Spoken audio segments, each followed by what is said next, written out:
Every 4 years, something wild happens. Millions of guys who barely show emotion suddenly start celebrating together, hurting together, and feeling connected to something way bigger than themselves. And the crazy part? It's not really about soccer, because what the World Cup gives men might be the exact thing modern life has been slowly taking away. And once you see it, you'll never look at the tournament the same way again. Topic 1. Why men care more than they think. Every World Cup, the same thing goes down. Guys who barely follow sports suddenly start checking scores, talking about matches, and getting invested in outcomes that have nothing to do with their day-to-day lives. On the surface, it looks like plain old entertainment. But if it were just about soccer, it wouldn't hit so hard emotionally for millions of men all over the world. What's interesting is that most guys have no idea what they're actually reacting to. They think they're rooting for a team, a country, or a favorite player. But underneath all that, something way deeper is going on. Human beings are emotional creatures before they're rational ones. And men are no different. The World Cup taps into psychological needs that stay dormant most of the year. A guy might spend the whole year grinding through work, bills, responsibilities, and personal goals. Then out of nowhere, during a big tournament, he's feeling excitement, anticipation, pride, and even heartbreak right alongside millions of strangers. That reaction isn't random. It points to something real about how men are wired. And understanding that starts with a question modern society almost never asks. What happens when a man no longer feels like he's part of something bigger than himself? Topic 2. The need to belong to a tribe. For most of human history, men didn't make it on their own. They hunted together, fought together, built together, and had each other's backs. A man's identity wasn't separate from his tribe because his survival depended on it. He knew who he was because he knew where he belonged. In a lot of ways, that ancient wiring is still running in the background today, even if the modern world rarely gives it credit. The problem is that modern life has gone more and more individual. Men are pushed to be independent, self-sufficient, and laser-focused on personal achievement. And while those things have real value, they can also sell you the lie that belonging is optional. But deep down, a lot of men still crave that feeling of standing shoulder to shoulder with others who share the same identity. The World Cup brings that feeling back, even if only for a little while. Think about what happens during a big match. Complete strangers are celebrating together, suffering together, instantly recognizing each other as being on the same side. For a minute, social status, job titles, and personal differences just fade out. What's left is this shared sense of us. And once a man gets a taste of that feeling, an uncomfortable question starts creeping in. If belonging feels this powerful during a tournament, why does it feel so hard to come by the rest of the year? Topic 3. The male loneliness crisis. One of the strangest things about modern life is that men have never been more connected, and yet so many of them have never felt more alone. A guy can spend hours texting, scrolling social media, or sitting in meetings surrounded by people, and still feel like nobody really knows him. The loneliness a lot of men deal with today isn't always about being physically isolated. More often, it's the absence of real connection. What makes this so hard to spot is that it rarely looks dramatic from the outside.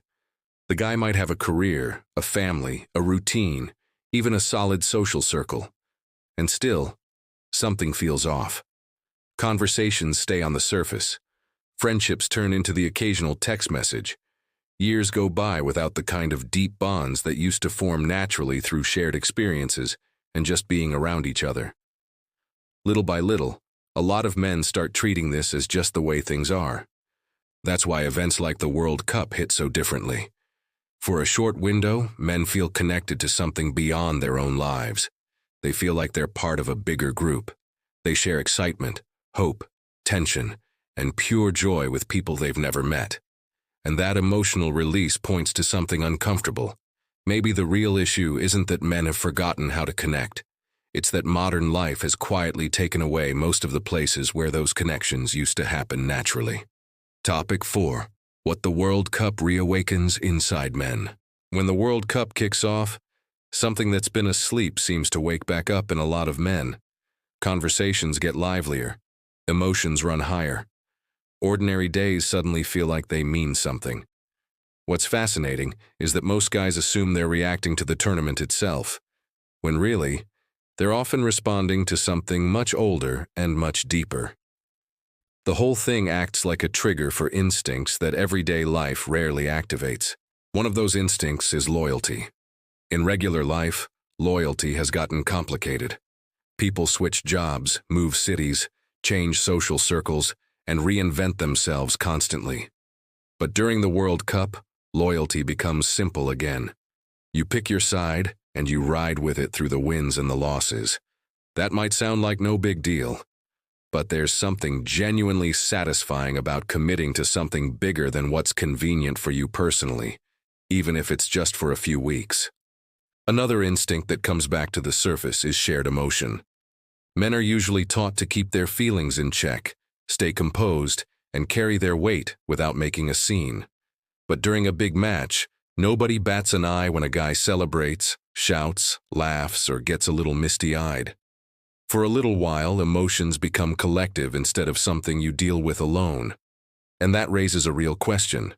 If men come alive when loyalty, unity, and shared emotion show up, what does that tell us about what's missing from their everyday lives? If you're getting something out of this and you're starting to see how deep this really goes, consider subscribing to the channel.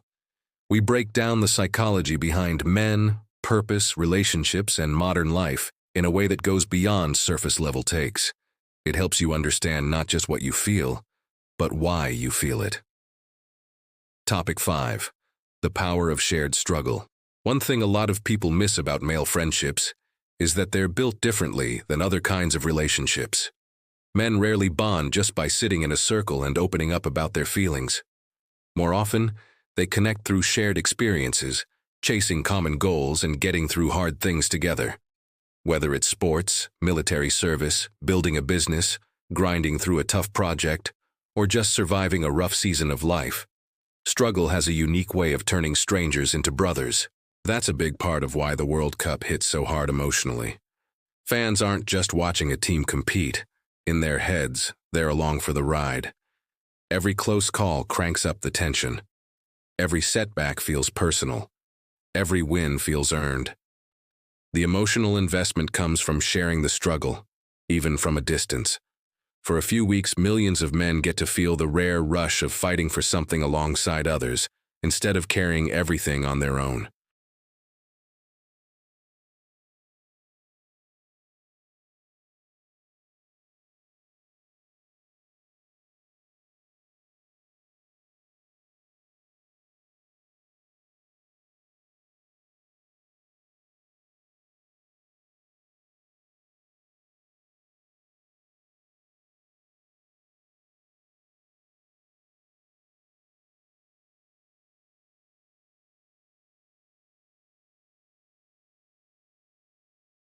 Topic 6. Why men secretly crave purpose. There's a reason men tend to feel most alive when they're going after something that actually means something. It's not necessarily because the goal is easy or even enjoyable. In fact, some of the most fulfilling experiences in a man's life are often the most demanding.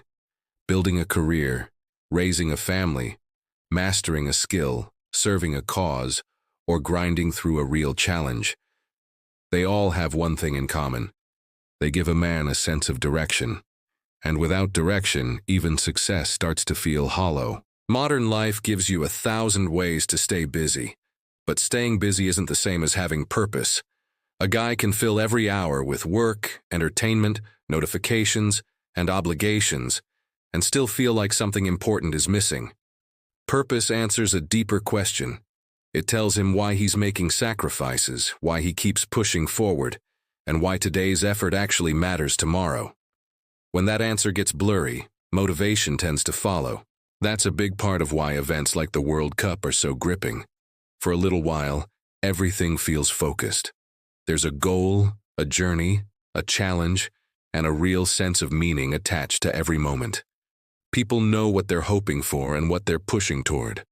That clarity is powerful, because a lot of men spend years chasing it in their own lives, and once purpose enters the conversation, another realization starts to land. Purpose becomes even stronger when it's shared with other men who are walking beside you. Topic 7. Brotherhood, the thing modern life can't replace. There's a difference between knowing people and having brothers. A lot of men grow up thinking a social circle, a few coworkers, or some online contacts is enough to feel like they belong. But deep down, there's a distinction most of them can feel even if they can't quite put it into words. Brotherhood isn't about being nearby or convenient.